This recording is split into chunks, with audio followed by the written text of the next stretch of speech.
Halo adik-adik, bertemu lagi dengan Ibu Anita Marbun, Guru Bahasa Indonesia. Ya, pertemuan kali ini di kelas 12 masih sesuai dengan pembelajaran kita di minggu yang lalu, yaitu tentang surat lamaran. Saat itu Ibu memberikan hal-hal penting atau materi-materinya dalam bentuk tulisan. Nah, sekarang Ibu akan menyampaikannya secara lebih lengkap bagaimana cara menuliskan surat lamaran. Ya, sebelum kita lanjutkan, apakah kamu semua masih mengingat apa yang dimaksud dengan surat lamaran? Ayo. Oke, ya benar sekali. Surat lamaran kerja atau surat lamaran pekerjaan adalah surat permohonan yang dibuat oleh si pencari kerja atau yang disebut dengan pelamar pekerjaan untuk dikirimkan atau disampaikan kepada suatu badan usaha atau instansi guna mendapatkan sebuah pekerjaan ataupun jabatan sesuai dengan lowongan pekerjaan yang ditawarkan. Oke, dari mana kita bisa mendapatkan informasi tersebut? Bisa dari media massa, bisa dari teman-teman atau saudara kita. Oke, kira-kira itulah garis besarnya untuk pendahuluan. Kita ulang kembali pelajaran sebelumnya. Kita lanjutkan kepada materi berikutnya, yaitu unsur-unsur apa saja yang harus terdapat dalam sebuah surat lamaran. Ada beberapa unsur yang harus terdapat dalam sebuah surat lamaran. Masih bisa diikuti? Ayo, kita tetap semangat. Kita mulai dari unsur yang pertama. Unsur yang pertama yang harus terdapat dalam sebuah surat lamaran adalah tempat dan tanggal pembuatan surat. Harus lengkap. Contoh, Medan, tanggal 21 Juli 2020. Seperti itu. Oke. Kemudian unsur yang kedua yaitu kita buat hal lamaran kerja. Jangan lupa di poin kedua ini tidak diizinkan membuat perihal atau hal garis miring perihal, karena hal itu memiliki pengertian tentang.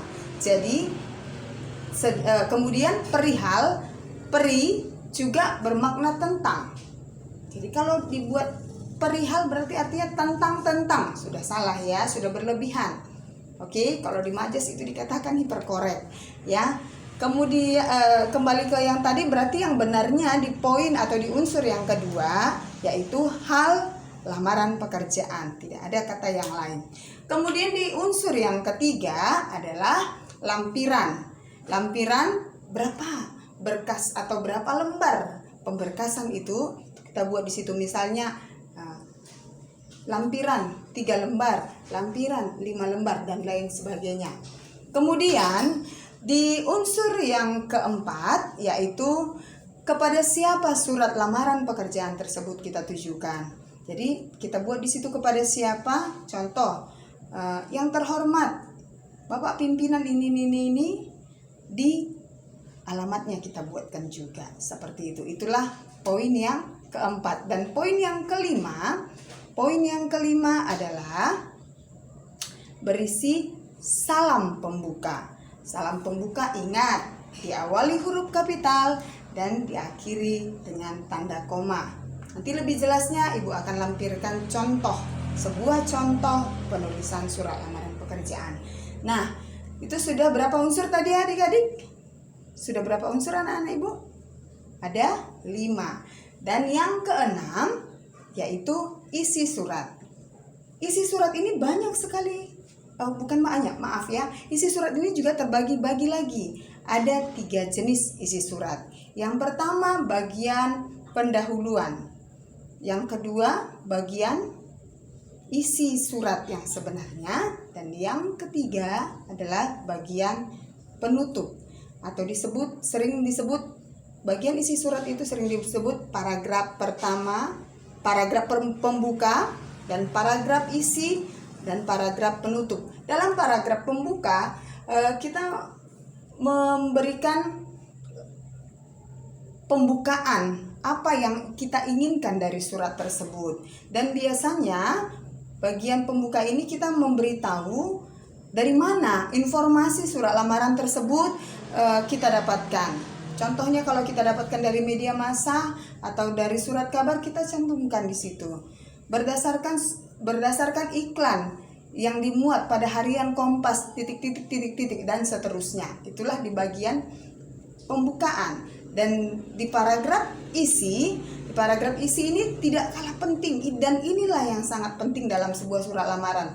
Kita harus mencantumkan identitas kita dan apa-apa saja yang mau kita lampirkan nanti dalam surat lamaran tersebut. Identitas itu banyak sekali. Dalam identitas itu ada nama lengkap si pelamar, maksud ibu, dituliskan di situ. Dan itu semua memiliki aturan-aturan. Ada nama lengkap, ada tempat dan tanggal lahir, kemudian ada jenis kelamin, itu hal-hal yang biasa tertera dalam identitas surat lamaran. Kemudian pendidikan terakhir, ada lagi alamat si pelamar, kemudian nomor telepon. Kira-kira 6 hal tersebut yang umum kita buat atau kita cantumkan dalam identitas surat lamaran yang terdapat dalam paragraf isi. Selain itu, seperti yang Ibu katakan tadi, di bawahnya berikutnya kita akan cantumkan hal-hal apa saja yang akan kita lampirkan dalam sebuah surat lamaran tersebut.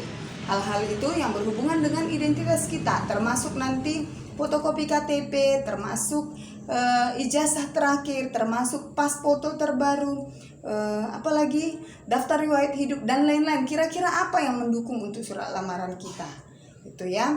Kemudian paragraf yang ketiga, tadi ada 3, paragraf pembuka, isi, dan paragraf penutup. Di paragraf yang ketiga, di situ kita akhiri isi dari surat lamaran tersebut. Dalam paragraf ketiga ini biasanya berisi, demikianlah surat lamaran ini saya perbuat dengan sebenarnya. Besar harapan saya Bapak dapat menerima saya. Seperti itu kalau yang kita tuju itu pimpinannya atau pemiliknya adalah seorang bapak. Itulah contohnya. Atas perhatian Bapak, saya ucapkan terima kasih. Itu kira-kira contoh dari paragraf penutup. Nah, sudah kita bahas tadi bagiannya, unsur-unsurnya. Dari yang pertama ada tempat dan tanggal pembuatan surat. Kemudian yang kedua ada hal, yang ketiga lampiran, yang keempat yang dituju kepada siapa surat tersebut, yang kelima salam pembuka, dan yang keenam tadi isi dari surat lamaran yang terbagi 3 tadi, paragraf pembuka, paragraf isi, dan paragraf penutup. Dan yang berikutnya unsur yang ketujuh yaitu salam penutup. Kalau salam pembuka tadi diawali huruf kapital, diakhiri tanda koma. Begitu juga dengan salam penutup, diawali huruf kapital dan diakhiri oleh tanda koma. Ya, salam pembukanya contohnya dengan hormat. Nah, salam penutupnya contohnya hormat saya, seperti itu. Sudah 7. Kemudian yang kedelapan adalah tanda tangan. Tanda tangan, ada kalanya lamaran pekerjaan itu membutuhkan materai, ada juga tidak, itu tergantung instansinya atau perusahaan yang kita inginkan itu menginginkan seperti apa. Tapi ada juga yang tidak menginginkan atau tidak memakai materai.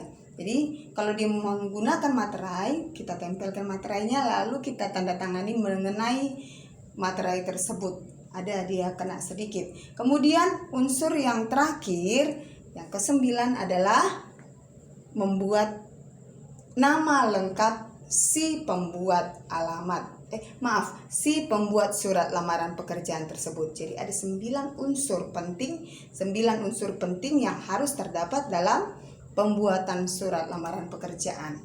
Oke, sampai di sini paham anak-anak Ibu? Iya. Harus paham. Untuk lebih pahamnya nanti akan Ibu kirimkan lagi contoh dari pembuatan surat lamaran pekerjaan. Ya, kalau sebelum Ibu kirimkan contohnya, Ibu juga perlu menekankan jika sebuah instansi mengharuskan kamu membuat surat lamaran dengan tulisan tangan, ada kalanya sebuah perusahaan atau instansi membuat peraturannya bahwa surat lamarannya harus tulisan tangan, maka kamu harus membuatnya dengan rapi dan pakai tinta hitam dengan tulisan tegak bersambung, ya. Dengan sistematika penulisan nanti ada di contohnya. Nanti contohnya tempat dan tanggal penulisan surat itu di sudut kanan paling atas.